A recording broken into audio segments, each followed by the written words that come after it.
Hi, Danny, how are you? Yes, I am. Can you prove it? No, put it away. Put it away. I don't want to see that. Are Jews the better journalists? I don't know if we are the better ones, but we're a lot. I can assure you that. That sounds like Jews in Argentina control the media. Is that true? Obviously. On a political spectrum between Adolf Hitler and Stalin, where would you locate the majority of the Jewish community? Well, it's quite a wide spectrum, but I'd say we're all around the political spectrum. It's a very politicized community. When they first came from Europe, the first Jewish here in Argentina started clubs, left-wing clubs, and then the other ones started right-wing clubs just to oppose that first ones. And all families were divided by this. My grandpa was a communist, and he married my grandma, which was the daughter of a right-wing, traditional Jew. And they fought all the time, naturally. Oh, das war viel. Aber wie schon gesagt, es gibt ja noch einen weiteren Grund, warum wir hier sind.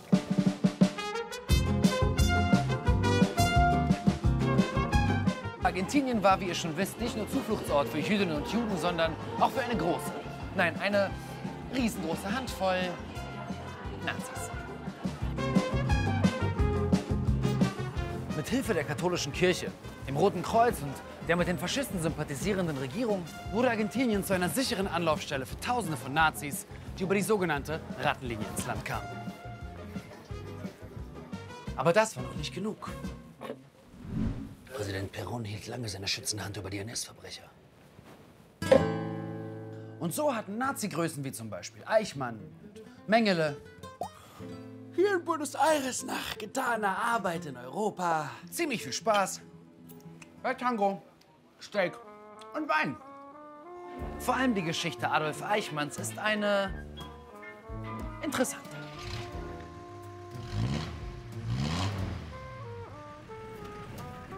1950 wurde Eichmann wie vielen anderen NS-Verbrechern durch die katholische Kirche ein Ablasszertifikat erteilt, mit dessen Hilfe er über Italien nach Argentinien gelangen konnte. Unter seinem Decknamen wurde Eichmann dann im Werk von Mercedes-Benz angestellt. Die Suche nach Adolf Eichmann war eine gemeinsame Anstrengung der israelischen Regierung, des Mossads und des US-Geheimdienstes.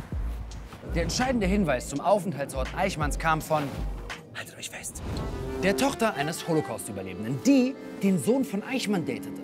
Klingt nach Romcom, aber so konnte Eichmann gefunden, gefasst, nach Israel überführt und am Ende gehängt werden.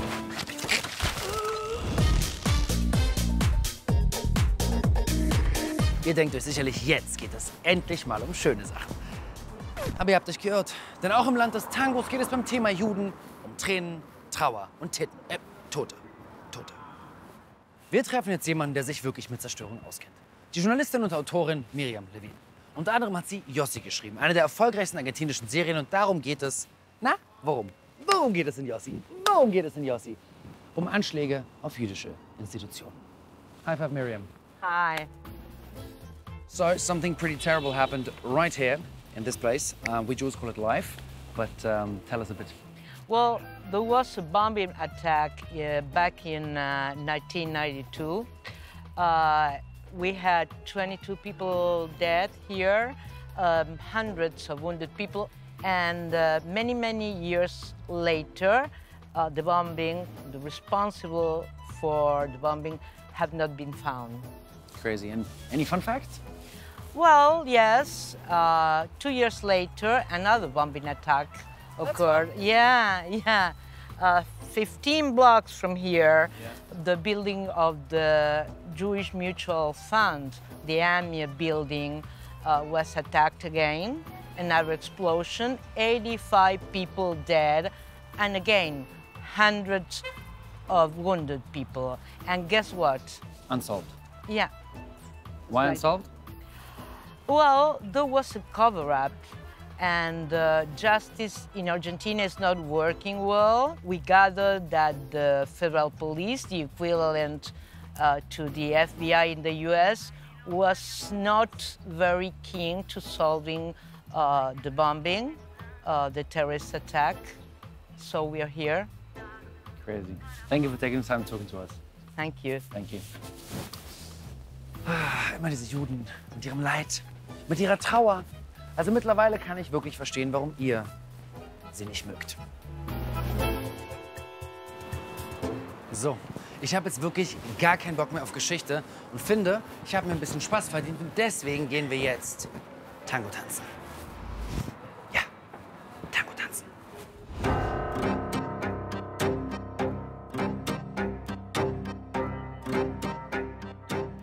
Viele Kulturen beanspruchen, den Tango erfunden zu haben.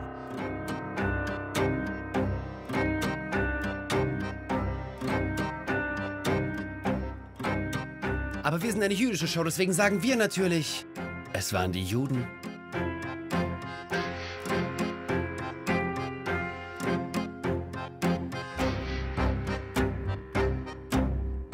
Tango kommt aus den Bordellen in den Vororten von Buenos Aires. Ja, vielleicht waren es einfach nur jüdische Prostituierte. Wer weiß? Buenas noches. Buenos dias. Es ist Freitag, das heißt, es ist allerhöchste Zeit, sich ums Essen zu kümmern, denn heute kommen meine Gäste. Und weil wir in Argentinien sind, gibt es natürlich eine Sache, und zwar Steak. Aber nicht nur das, sondern eine kleine argentinisch-jüdische Eigenkreation. Wir brauchen Fleisch. Das sieht gut aus. Hallo. Hallo. Ich hätte gerne was zum Grillen. Para la parrilla. Rumpsteak? Ja. Wie viel? Für 4 Leute.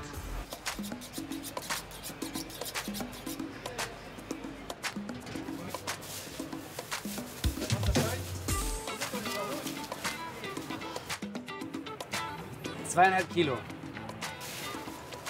Danke.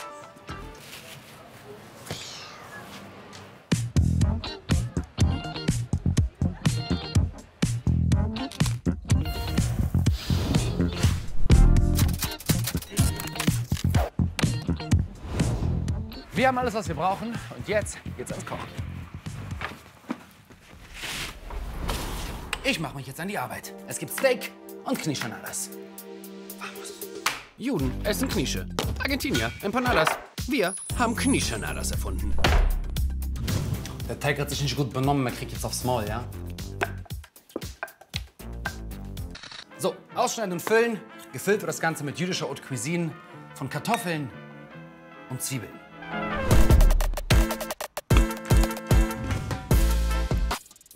Scheiße, das sieht überhaupt nicht so aus. Doch, es sieht so aus. Das sieht ganz falsch aus. It doesn't look good at all. It looks like a penis. Ich habe einen Penis gemacht statt einer Empanada. Ich muss es noch mal üben. It's everything, but it's not an empanada. Here you go. Beautiful. Gehört, man muss das dann noch so. Und dann ist das meine wunderschöne. So, jetzt kriegen wir es hin. Ich will, dass du hübsch bist. Für meine Gäste. Einfach für meine Gäste. Sei es nicht für mich. Für meine Gäste. Push and pull. Ich glaube, sie würde nicht den Schönheitswettbewerb der Empanadas gewinnen, aber den Schönheitswettbewerb der Quichanadas.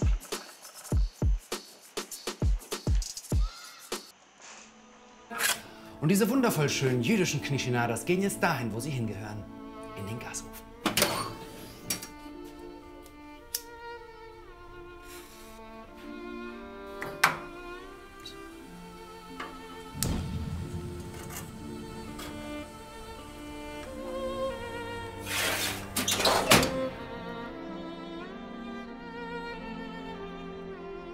Die Quichanadas sind fertig. Die Gäste kommen gleich. Die Sonne geht unter. Die Kuh muss aufs Feuer.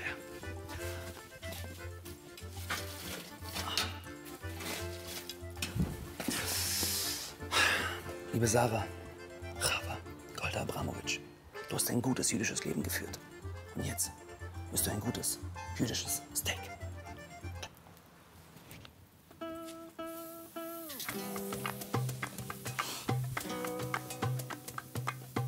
Feuer und der Geruch von brennendem Fleisch. Das riecht nach These. Die argentinischen Juden sind integrierter, weil man wegen des europäischen Backgrounds der meisten Einwanderer über kulturelle Gemeinsamkeiten zueinander gefunden hat, um hier eine inklusive Gesellschaft zu schaffen. Klingt doch fast wie in Deutschland.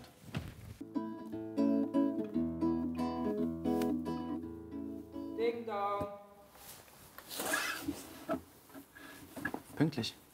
Fast wie in Deutschland. Komisch. Bienvenido a mi casa. Und da kommen sie auch schon, meine Los Gestos. Aber wer von Ihnen bekommt heute eine Rose? Wer darf weiterhin darauf hoffen, mit mir, dem ersten Jewish Bachelor beim öffentlich-rechtlichen Fernsehen, in den Sonnenuntergang zu reiten? Unsere erste Kandidatin, Naomi Preitzler.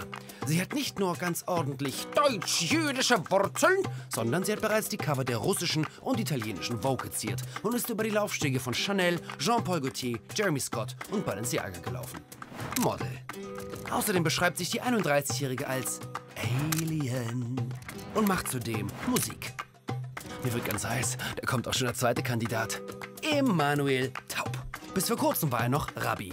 Jetzt bildet er lieber aus und zwar ganz liberal. Er darf sich Professor nennen. Ich hoffe, er kümmert sich um seine Studierenden genauso wie um seine Tattoos. Der 41-Jährige beschäftigt sich zudem Tag und Nacht mit jüdischer Philosophie. So einen jüdischen Professor zu heiraten. Why not? Er beschreibt sich übrigens auch noch als Freak. Okay, get your freak on. Kommen wir zur dritten Kandidatin, die heute von mir auf eine Rose hofft. Tamara Tennenbaum tanzt gern Cumbia und nennt sich White Latina. Wie ein Phönix aus der Asche ist diese moderne und lebendige Frau in einem streng orthodoxen Haushalt aufgewachsen. Und sagt von sich selbst, sie sei widersprüchliche Jüdin. Kein Widerspruch ist ihre Karriere auf Überholspur. Ihre erste Serie läuft bald über die Bildschirme der Welt. Sie ist Drehbuchautorin.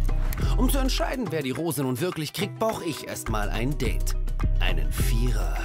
Klingt ein bisschen anzüglich. Ist es auch. Yo, lovely people. Hola. Hola. Hola. Hola, are you Hello. also beautiful? Thank you for coming. Oh my God, I'm so happy. Okay, I made something special, like literally special for all of you who made it up. Empanadas. Empanadas. Empanadas. It's yes, almost.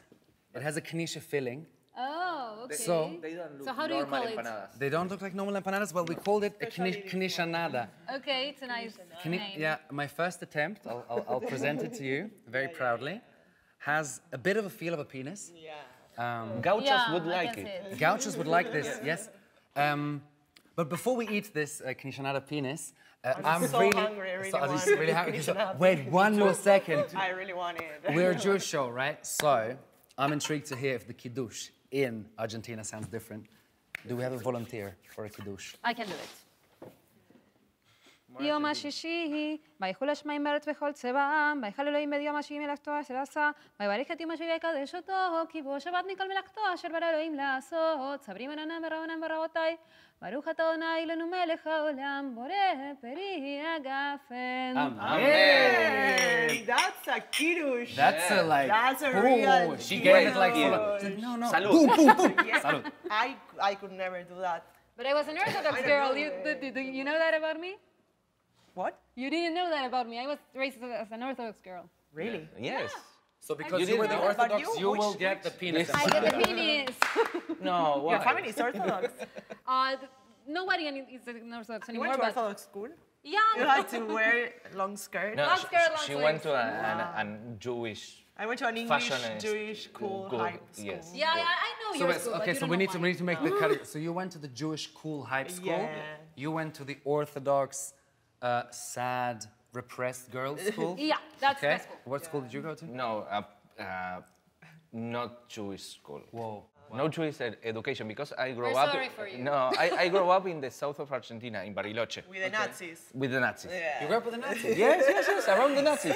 In the south. Yes, yes. Let's try the knishonadas. Dying. Take a piece. Take a piece. Starving. Everyone? Please, yeah.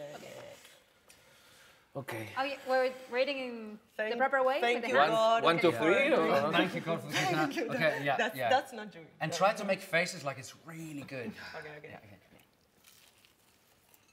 It's actually good.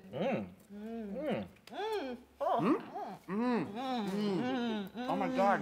I need wine. OMG.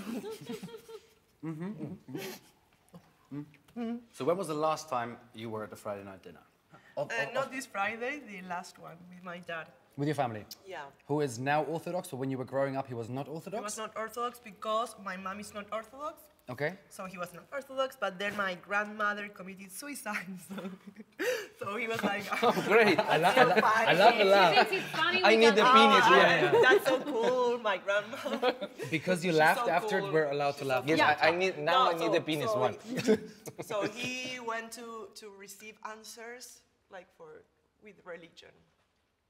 Because his mom died, he got closer to religion. Yeah, yeah. And now he's Orthodox, fully Orthodox. Fully Orthodox. What, yeah. like he's That wearing a I hat? love him.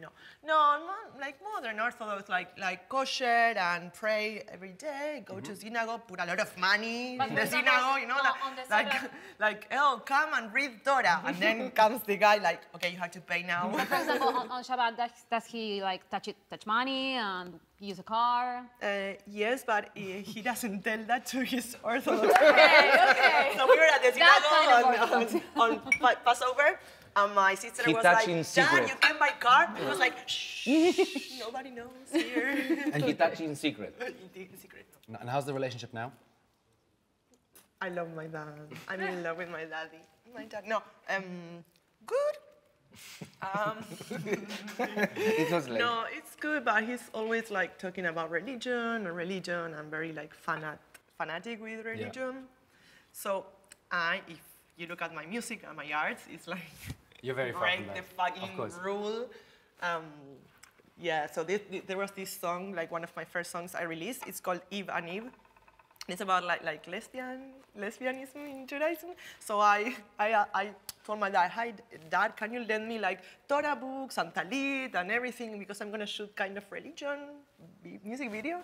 And then like the Torah was like in the ass of the other actress. So, and the put Talit, it I in was the ass. naked with the Talit like this and like, sorry. Your dad must have loved that. No, What no, he he was thought- like, what the fuck?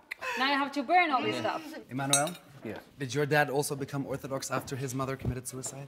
Yes. No. They are not Orthodox. I have a typical Jewish media class family. I grew up in the south of Argentina, in Bariloche, because I have family disappear in the last Military. During the junta? Yes.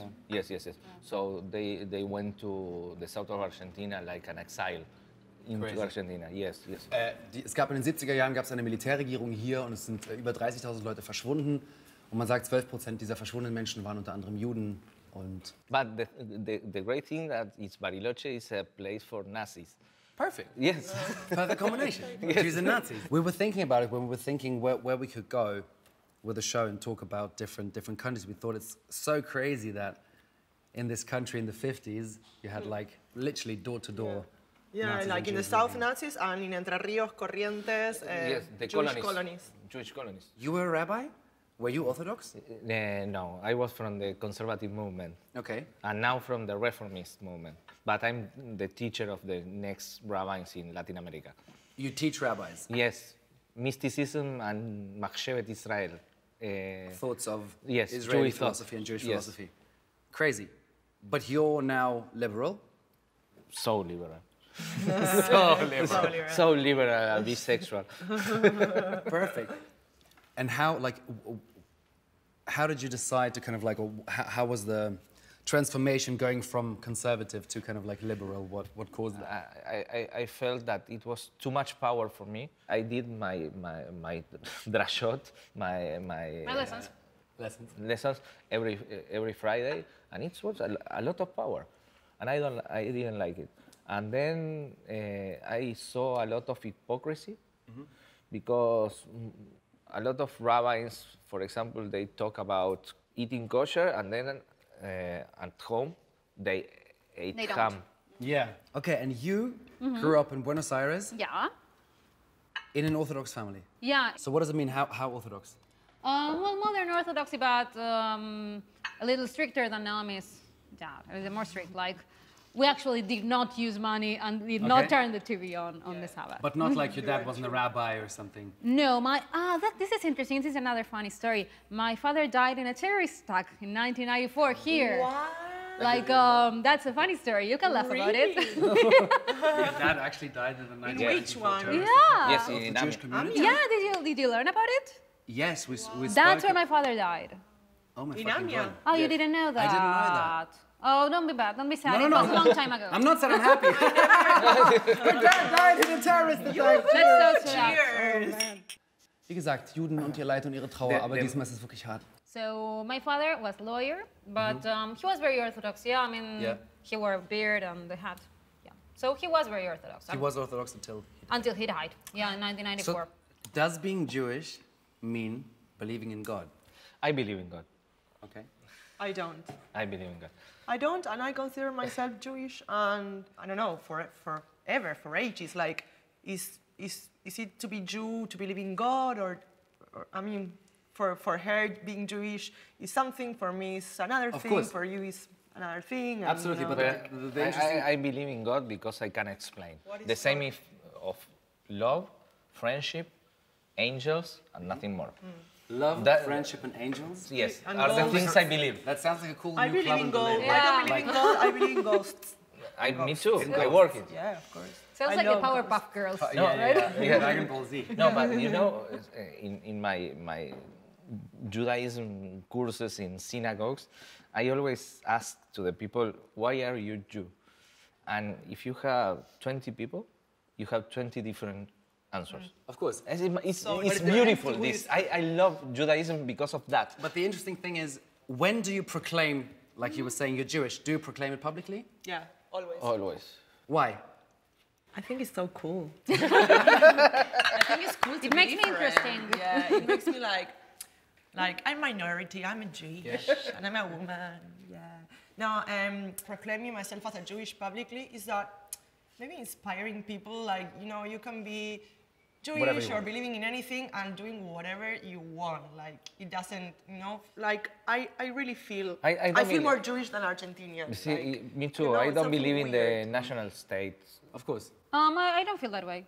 No, it's good. No, because Everyone's Argentina saved my life. I mean, I grew up in an Orthodox community that was very harmful to me. And then I went to the real Buenos Aires, and it gave me a lot. So Yeah. I love this place. I love this city. I love this country.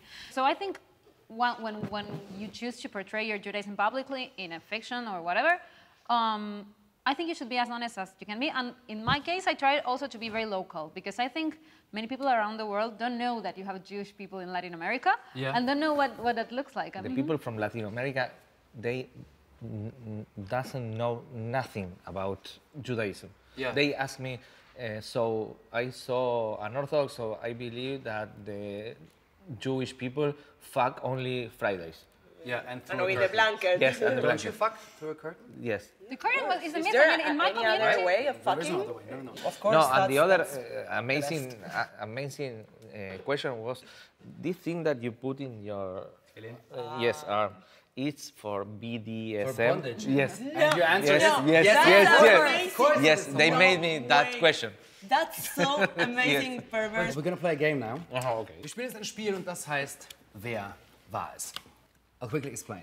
I'm gonna give you a little shortcut of a story of someone sitting at this table. We all need to decide who this story belongs to. Once we decided that, we need to see if it's right or wrong, and that person needs to explain. Okay. So one of us at this table almost died in Gaza. Zemanuel. That's my vote. Emmanuel? I think I that don't is know. Tamara. You think it's Tamara? You think Yes, she's revolutionary. it's- Who do you think it is? You? And I know that it's you. Ah. Tell us the story. Please tell us the story. Tell the story. Well, in order for you to tell the story, because maybe it's super traumatic. Vodka? A little bit Yes. of vodka. So I went to Bria, the Taglit, the free Jewish trip to Israel, and I went with the arts group. So I was like, I want to shoot a music video there. Why not? So I had my new camera, and I asked all my friends there, like, hey, can you shoot video for me? And so I grabbed the electrified wires, and I was like this, and then like a guy there was like screaming, no, go away, it's electrified, go. and I was like, what the fuck? I was so embarrassed. So let's cheers to you not dying. I think we will start eating the meat as well, because otherwise we'll be completely wasted. Cheers! Cheers! To not dying, to not dying. One of us at this table didn't know what ham looked like until they were 12 years old. Of course, Tamara. Tamara. Tamara. Yeah. It's the only choice. It is the only choice. So you really didn't know what it looked like. Can you Nothing describe the first moment when you saw ham? Absolutely. When I was 12, like starting high school, in the break, my friend said, "Oh, I'm so hungry. Let's get ham and cheese sandwich." And I absolutely pretended I knew what she was talking about. Yeah, of course. Let's get a ham and cheese sandwich. I wanted to open it and look, but I didn't want the girl to notice that I had never seen the sandwich. So I waited for her to leave, and then I opened it and checked it out. Könnt ihr euch vorstellen, bis 12 Jahre kein einziges Mal Schinken gesehen zu haben? Ist, glaube ich, für vor allem fürs nicht-jüdische Publikum eine sehr, sehr schwere Vorstellung. And now you eat ham? Do you eat pork? I'm a charcuterie fan these days. Like, I'm a connoisseur. I love it. I mean, if you like put like two different types of salami, like I can tell you everything about it. L'chaim to everything to do with pork. L'chaim and, to pork. Ham. Okay. Ihr kennt diese Geschichte schon und mal gucken, ob Sie es erraten werden. Es geht nämlich um den kleinen Daniel in meiner Hose. One of us at this table, so just the girls can vote, either Emmanuel or me, were circumcised on the dining table of their grandparents. Emmanuel. I think that's Daniel. That's you? you. Tell that story, please. What? It was. I was 6 years old. I come home to my grandmother's house, and they're like, "Yeah, today we're gonna circumcise you." my and I was gosh. like, "You don't know when you're 6 years old, like what the Yeah, fuck is you happening?" know. And the best thing is, it didn't. Not even a Jew did it. It wasn't a Mohel, but the Turkish guy who normally circumcises the Muslims. So I'm a perfect example of good integration into German society. Absolutely. Yeah, because my dick was circumcised by a Muslim. L'chaim to L'chaim to integration that. into society. Yeah. L'chaim. To Turkish people cutting dicks. Emmanuel. And it You have a turned cool out story. good. Now we don't have to, we can't vote anymore, but let's do it. One of us at this table was bullied when they were a kid in a Jewish summer camp or Jewish summer club. And as a revenge, that person peed in the jar of grape juice, so everyone Only was you. drinking that person's pee while they were drinking grape Me. juice. That's a good So revenge. smart. Yes, me. Please tell the story. Tell the story, I'm getting the steak. Yes, when I came from Bariloche to Buenos Aires, my parents sent me to a Jewish club. I suffer a lot of bullying. They told me gay and all the things, and we were in a kibbutz for a week, and I decided with all the people from our group and from the kibbutz drink juice from a big, true. yes, like a big bottle. So one night I decided to open the bottle and pee there. So they In a drank bottle, it, I think. Yes, all the week they drank. and they never noticed. No, You no. never Now told them? they are not. You never told them? No. And the good thing is, me too. You didn't notice. No. he drank too. Me drank too. You drank the same Yes. shit. He drank his pee. How happy were you every time you knew that somebody is drinking your pee? I was like the most happy Jew in the world. So perhaps we're all drinking my pee whilst we're drinking this vodka, or Emmanuel's pee to be We'll exact. never know. We'll never know. We shall never know. The good thing is disinfectant, so whoever peed in the vodka, it's all fine. This looks great. Very good. We have to applaud him. Yes. This is what we do here. Aplauso por el Applause asador. for el asador. Hey! Okay. Let's show the audience in Germany how we made this. Okay, ich hoffe, das, oder? Ich finde, Finn, oder? Kartoffeln? Kartoffel. You teach Jewish mysticism. How much place does sex and sexual understanding have within Jewish mysticism? A lot, because, for example, I have like some classes about sex and Kabbalah. Okay.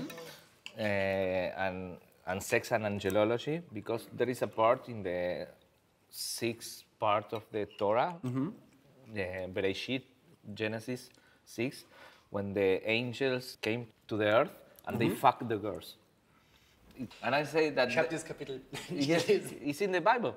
And I always say... I've never read this No? chapter. I don't think I ever read it. No, and I always... So what happens? Why do they come down? I didn't know that. No one... They don't teach this in Orthodox. No. No, you know, because I have a lot of work about sexuality and angelology Okay. in Judaism. Because these angels came to the earth because it said they look at the most beautiful girls of the human being and they decided to fuck. And the result of this fecundation, it was the Nephilim. Nephilim are the fallen ones. Yes, are the mixture of angels and women. I have the B-side stories of the Torah. Not only the angel had sex with women, it was one man in earth that had sex with God. Sorry, again? I heard who had sex with God? With God, with the female part of God, the Who was Shekhinah. that? The Shekhinah, and was Moses. The Kabbalah, the Zohar said... That's what the Zohar Oh my says? God, the Red Sea opening. I get it! I finally fucking get Judas. The Red Sea opening is the symbolism of Moses fucking The God. Zohar said that the Zohar... Yes. No, the Red Sea is yes, a vagina. Yes, the Red Sea. The Zohar said... Oh my God, that I'm Moses confused. has... Everything makes sense. No, I'm falling apart. I'm a My very identity distrusting crumbles. person. I need to look everything up. Cheers Moses to was fucking God. I don't know. the unique... I want to try that. The unique human to have a night of pleasure with the Shekhinah, with the female part of God. So, when you grew up, you grew up conservative, Orthodox. Yeah. You grew up not very conservative, but after the suicide of your grandmother, your dad became a not in God believing Orthodox Jew who lies about the fact that he's using his car on a Saturday. And you are teaching people about fucking God in university. Yes. I am very, very happy that I came to Argentina. Cheers to that. I'm in love with all of you. And you know what? And you know what? Can I tell something about that you're What not you gonna want. like? I believe in aliens. I'm an alien. Sorry again. Sorry. No. Back. Are you a Jewish alien? Yeah, I'm a Jewish alien. So angels, you know, you talk about angels. It's not angels. Cheers. They taught us about angels, but that's a lie. Angels are aliens. Angels are aliens. Yeah, and people, like religion, want to hide that there are aliens among us because it would be a mess in the world. Yes. So they say, oh, they're angels. But because they say angels came from the sky, It's like this. aliens come from the sky. So that's, you know, confusion. Yes.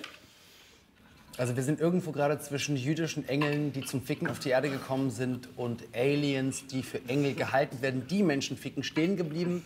Ich freue mich sehr, wo diese Konversation noch weiter hingeht. Question. How much, for all of you, within the identity of being Jewish, because we talk about so many things that are related to understanding to be Jewish, or what's written in some book, what's written in aliens, what's written in angels. How does all that, like learning about this, growing up, becoming, doing the bat mitzvah, the bar mitzvah, becoming, getting out of a community, having an Orthodox father, teaching at school, at what point does your perception of Judaism changes the more you learn? Religion for me nowadays is about, you know, your inner soul. Yeah. Something that I lost through my career. Yeah. When I was 15 years old, I started in that career, and it's like no soul, kind of. And Judaism can bring you back, or like religion, spirituality, brings you closer to you? I thought that art, doing art, drawing, painting, was my religion, but then it's the same. It's like doing art to show, to sell, to show how good you are and to compete with others. So it's like, no, art is not my religion. My religion, well, I was born a Jew, and there's good But did the things. religion help you find your artistic voice? Did your being Jewish help you become the artist you are today? I think, yeah. So I'll tell you the thesis of a show. for every show, we have an opinion that we face. And for this show, it was that the Argentinian Jews are integrated into Argentinian society because the majority of them came at a time when loads of European immigrants came here. Yeah. Within that immigration wave, they focused on the things that combine them, the things that they're similar to, being European, being German, being Lithuanian, more than the things that divided them. But don't you think all over the world is like that?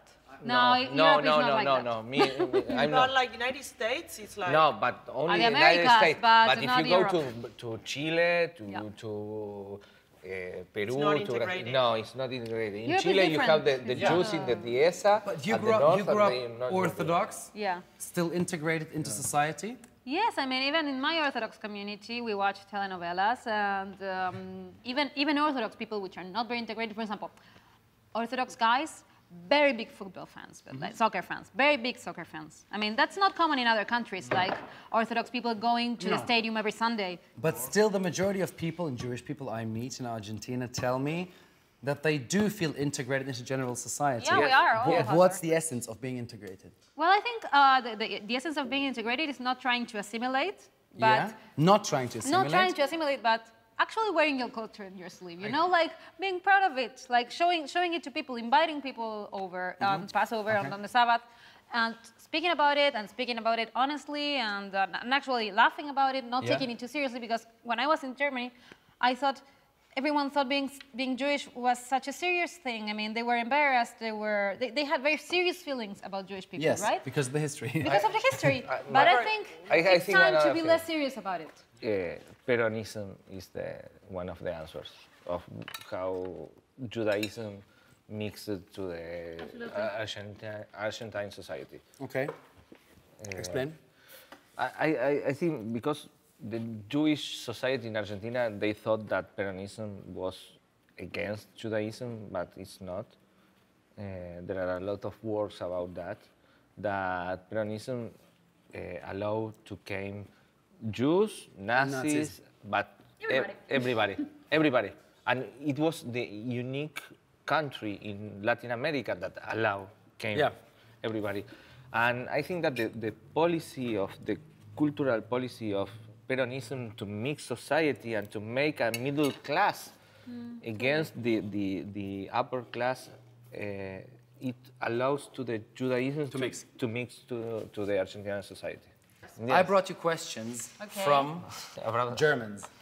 Oh, that's interesting. Okay. Yes. We call this thing ask. More meat. Ask an Argentinian. No, ask a Jew. Ich habe euch gefragt, dass ihr uns Fragen schickt für unsere argentinischen GästInnen und die werde ich jetzt an unsere GästInnen weitergeben. What is the best Jewish advice you ever got? It's very simple. It's lo רוצה lo צריך, which means you don't actually have to do things you don't want to. It's very simple, but it's very good advice for a girl. You don't want it? You don't need do it. Good. I don't know if it's a Jewish advice, but the words are written in my grandmother's, how do you say, lapida. Great. Great. It's not the end, it's the path. Yes. Okay, that's It's beautiful. not the goal. It's not the goal, it's the It's path. the path together. And she told me that, and we put it in her Jewish grave, in the Jewish cemetery. Is that So the for- grandmother who committed suicide? No, that was my grandmother artist that I learned a lot from her. Okay. The last question from the German audience. I actually like this one so much. Ich liebe diese Frage sehr. What's your number one cliché about Germans? Germans. About Germans. Germans. Was ist das Klischee unserer Gästinnen zum Thema drinking Deutsche? beer. Because once I went to Berlin and I saw like this beer thing with people like drinking beer and, On a bicycle. and they were like, I was like, oh my god, this is too much. Okay, number one cliché about Germans.